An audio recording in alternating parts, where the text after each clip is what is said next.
बाबा balance sheet किसको कहते हैं? बैलेंस शीट एक पर्टिकुलर डेट पे बनती है और वो ये बताता है कि बिजनेस के पास क्या क्या एसेट्स हैं और क्या क्या लाइबिलिटीज है। मतलब सपोज करो एक बिजनेस है तो वो एक पर्टिकुलर डेट लेट सपोज 31 मार्च को बताएगा कि बिजनेस के पास कितना कैश है, कितना फर्नीचर है, कितना बिल्डिंग है और क्या क्या उसको लोगों को पे करना है, जैसे क्रेडिटर को इतना पे करना है, बिल पेबल इतना पे करना है, वो सब क्या बताती है? बैलेंस शीट बताती है।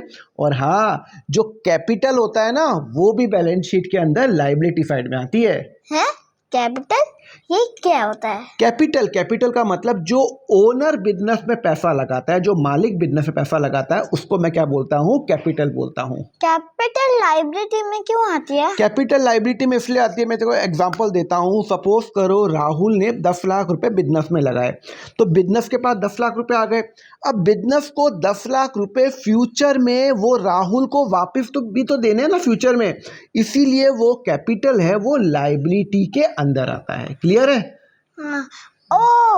और बैलेंस शीट हमेशा इक्वल क्यों होती है? बैलेंस शीट इक्वल क्यों होती है? बहुत अच्छा सवाल है। देख, बैलेंस शीट का जो टोटल होता है ना, एसेट्स और लायबिलिटी, वो हमेशा इक्वल होता है। क्यों होता है? एक एग्जांपल देकर समझाता हूँ।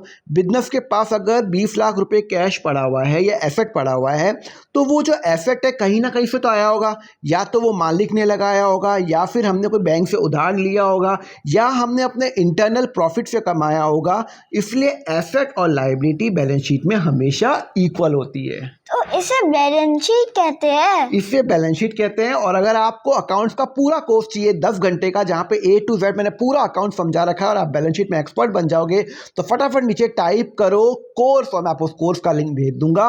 एंड फॉलो करो अकाउंट फंडा।